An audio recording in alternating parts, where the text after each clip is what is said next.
Welcome back to the channel, everybody. Brian from Apex Detail here. This is part 2 of a mini-series, no pun intended.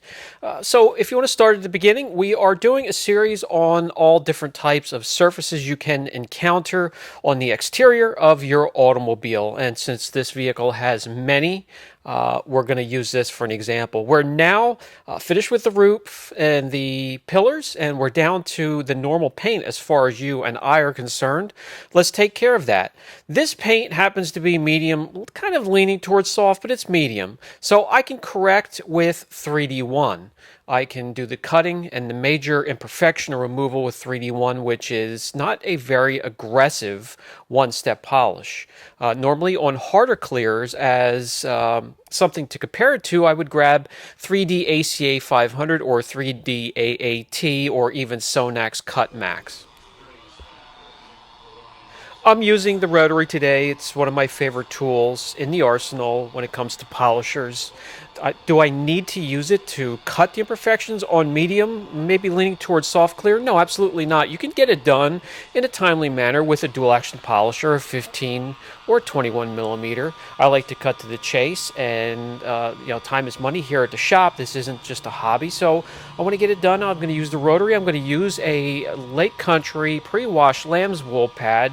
And this, out of the 3 wool pads, the blue and the purple hybrid pads that they have, this one here is the least aggressive of the 3 that I have around the shop here.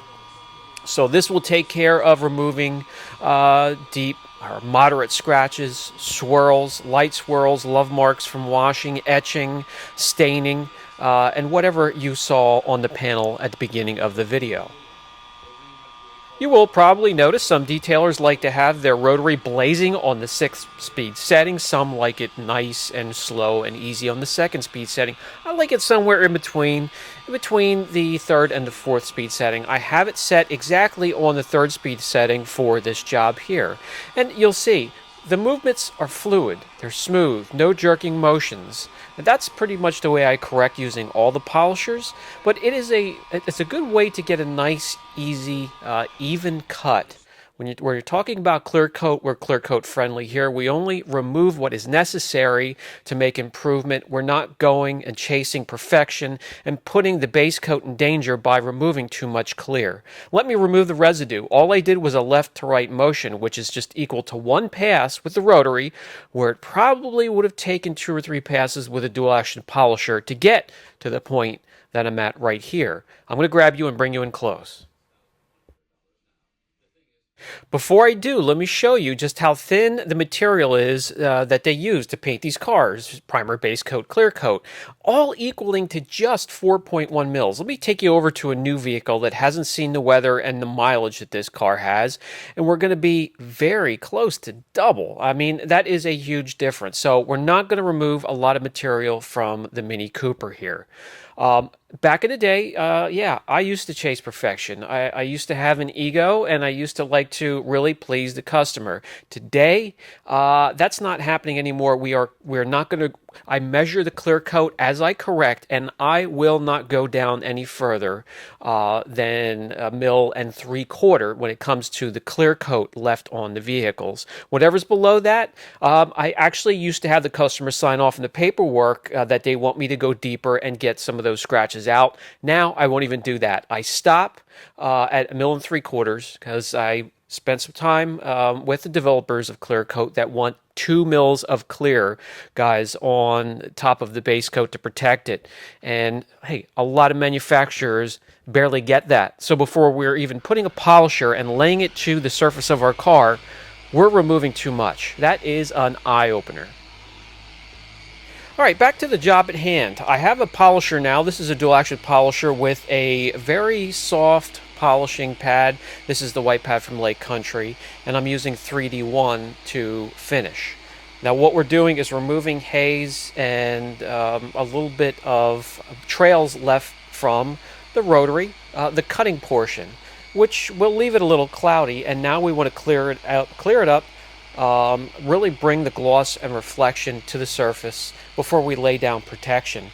So I didn't switch correction fluids. I'm sticking with 3D1. All I did was swap out the pad. And with a solid one-step like 3D1. It's pad dependent. All you have to do is grab 3D1 and a bunch of pads and adjust your correction from there.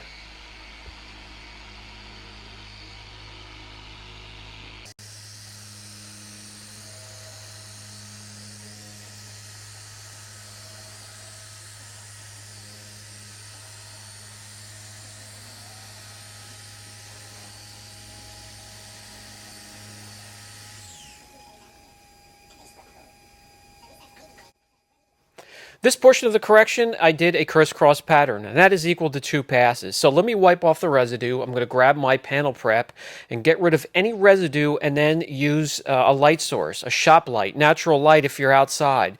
Check your work.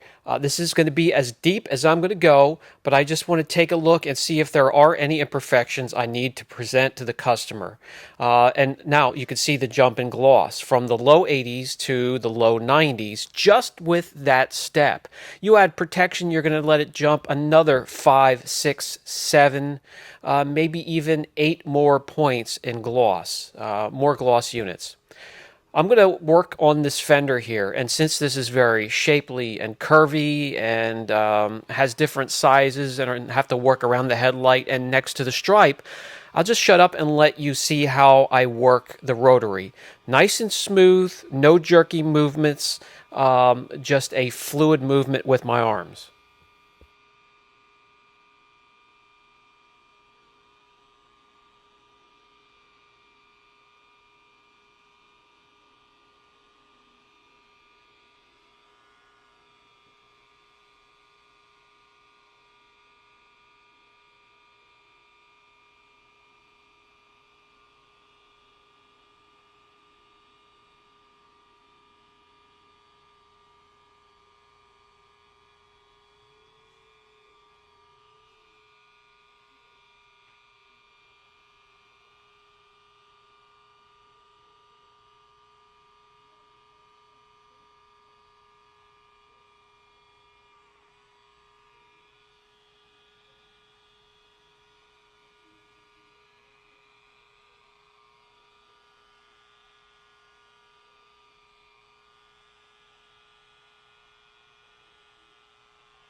For those that are a bit apprehensive about learning the rotary, I do recommend adding this to your arsenal. Pick up some junk panels from a local body shop, set them up on horses, and practice.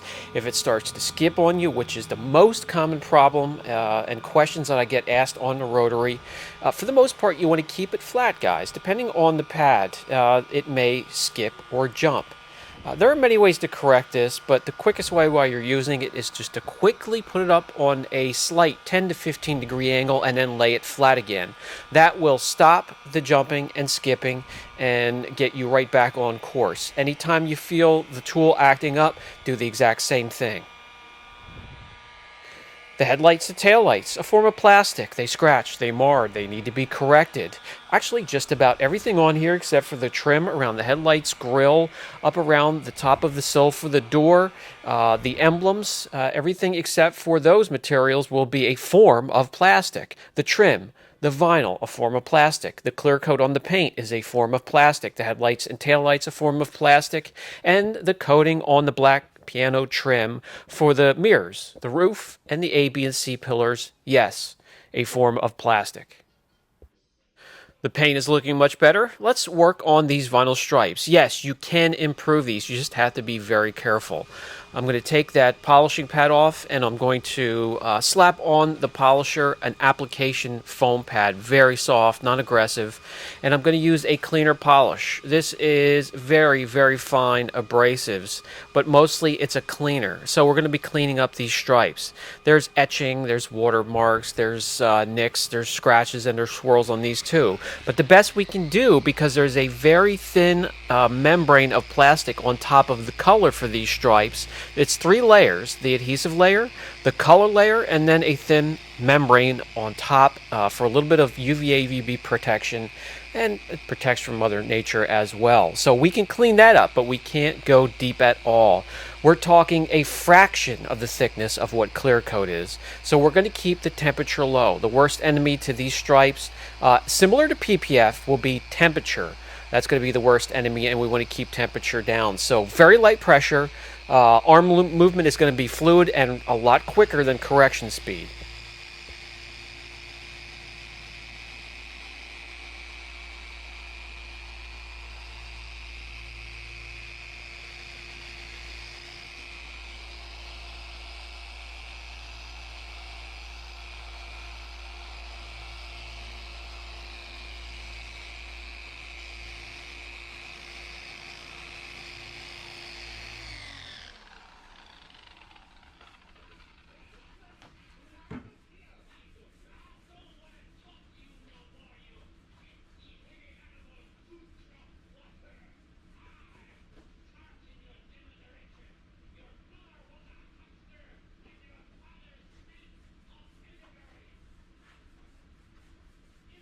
Much better, a lot darker and richer, a lot cleaner. Some of the minor imperfections removed. They do get to a certain point where they just need to be replaced, which is no big deal, and they probably a conversation I'm going to have with this customer. So let's get this done over here. By the way, even with the thin membrane of protection on top, you still may get transfer, as I show you right here. Don't freak out. And another form of cleaning up those stripes, you can use the PPF Renew. They take care of vinyl stripes as well. So we have the vehicle nice and corrected when it comes to the paint. All of the painted surfaces, actually.